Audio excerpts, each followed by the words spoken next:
In this video, I'm going to teach you guys what the number one stock to buy is long term. If you guys have been wondering which one to go with, and maybe your friend has showed you a bunch of different things on the Robinhood app about this new technology company that's going to make it big in 2025, and so you should buy 1,000,000 shares right now because it's only 1 cent, I'm probably not going to pick that company.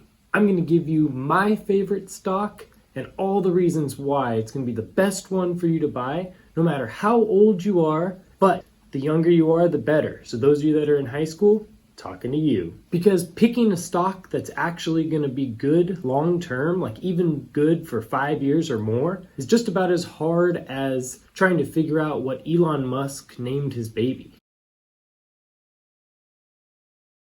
Hey everyone, my name's Nolan. My students call me Professor G, and it is my passion helping young people understand personal finance, the ins and outs of starting a business. Let's do it. Many top stocks and businesses, it's tough to figure out which one is going to be the best. First, I need to preface this with the stock that I'm going to pick is going to be for long-term investors. It's not going to be for day traders looking to swing and get 5, 10, 15, 20% in one day, because those are always the riskiest ones as well. Because just because they can go up, they can also go down a bunch of percentages. And that's why you see all the stressed out memes of people day trading. My recommendation is going to be the safest option, but it's also not going to be so safe that you're only getting 1 or 2% on your money, because that's not even going to beat inflation. At any given point in history, people thought that the company that was crushing it at the time is going to be the company that will always just win. Now, as you see here, there's a lot of movement, and that's the most important thing for you guys to see. Not that any one company was better than any other company. What matters is that over time, companies move, companies change, and the best company at the time 5 years ago might not even be on the list. And that's scary. Because if you pick a company that you think is going to be around forever, and your goal is to hold on to this stock for 20 years, but 10 years from now, a different company comes and uses better technology and just crushes it, and then that company goes out of business, now you've lost all your money. So betting anything on any one company is just not the smartest move. But what the smartest move is, make sure that you put money into something that's always consistently going to be growing, and that it has very little risk compared to any one company. So if I had to pick one stock for me to put all of my money into, the stock that I would pick, an ETF that mirrors the S&P 500. Now, this is kind of cheating because it's technically 500 companies, but I'm a professor and I make all the rules. But technically I did say one stock. And an ETF is one stock. So first of all, what is an ETF? An ETF is an exchange-traded fund that's basically very similar to an index fund or a mutual fund, in that there's basically a bunch of companies in one stock. And for this ETF, I'm recommending the S&P 500, which basically has 500 of the top companies in the United States.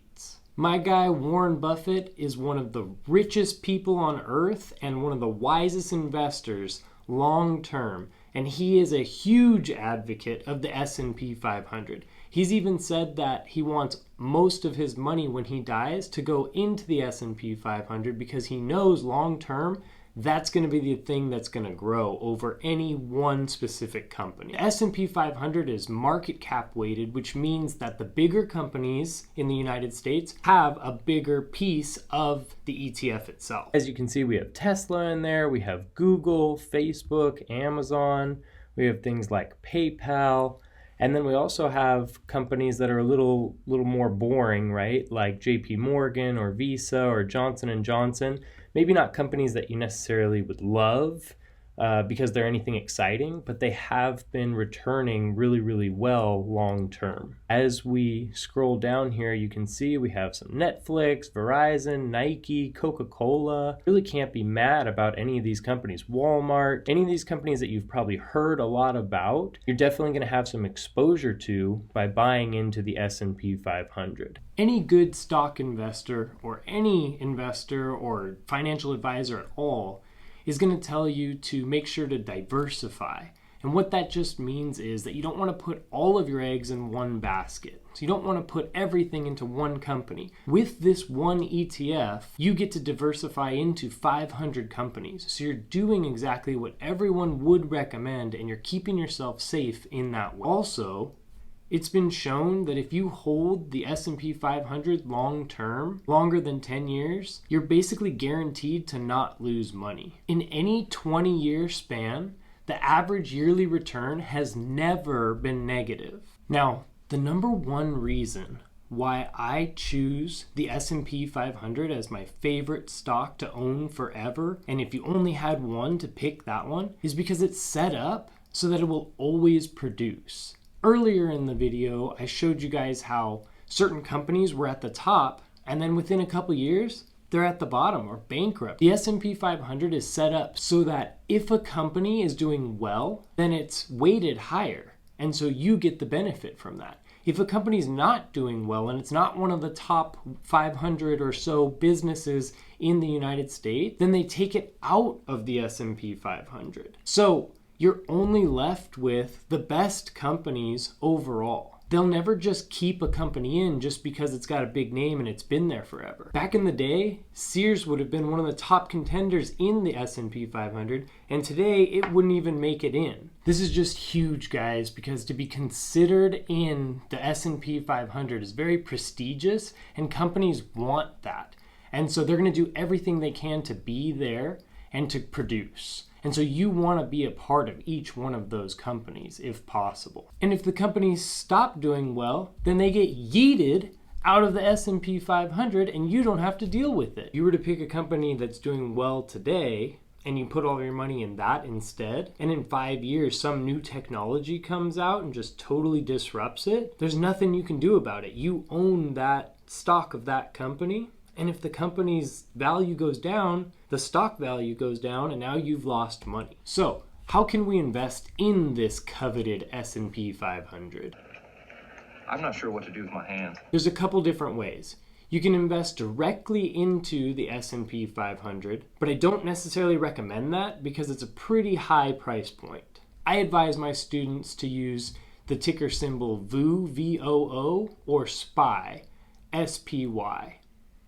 Because these are cheaper entry points. So now one is not any better than the other. It gets a little confusing because there are different options to kind of invest in the same thing. So I totally understand that. And investing in general is way too confusing. But I'll just keep making videos and you guys can learn. And as you subscribe, then you're going to be able to learn all this stuff even quicker than your friends, make more money than your friends, and then you guys will be the one that'll be able to buy the yacht. But then you'll feel bad and you'll want your friends to learn about all this stuff. So on your yacht, on the huge TV that you have, you're going to go ahead and play these videos for your friends. Then they can subscribe and then we can go from there.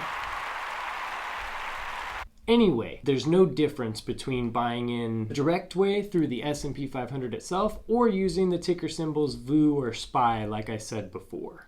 For example, if you buy one share of the actual S&P 500, you'll basically have $4,000 worth of money in the S&P 500. If you were to buy 3 shares of VOO, and each one of those is like $400 a share, then you'd basically have $1,200 into the S&P 500, tracking it in that way. So it's just a way or a vehicle for you to be able to put the money in and have it invested into the S&P 500. So we got a short Spark Notes for you today. Number one, just because a company is doing well now does not mean that it's going to do well in 5 years. Companies definitely can let you down. Number two, buying an ETF is much less risky than buying the individual company stock itself, and I recommend that you buy into the S&P 500. Now, there are other types of ETFs out there, or index funds, or different things that have different types of companies in them. Another one that I really like that I'll talk about in a different video is ticker symbol QQQ, and that's a little bit more technologically advanced companies, and they have a higher weighting on artificial intelligence and digital specifically. All right, for the homework tonight, what I want you guys to do is do your research. Never take what any one person says, But do your research, learn a little bit more about the S&P 500, and then if you like what you see or you find an ETF that you think is best, start investing. If you do choose to invest, I 100% recommend that you invest using something like Charles Schwab or Vanguard or even Fidelity over things like the new hip Robinhood. The reason for that is I personally just don't even trust Robinhood yet. There's been so many ups and downs with that company. I'm just skeptical on anything that I'm going to house my money because literally they're holding the money for you. So I'm not sure that that company is going to be around in 10 years. I hope it is. But as far as safety and trust concerns, maybe I'm just a super old school millennial, but I do like the fact that I can trust things like Charles Schwab a little bit more. So you do your own research. Figure out what's best for you. Never listen to any one person. And when you feel comfortable, start investing and you'll be on your way. Thanks, guys. Professor G, out.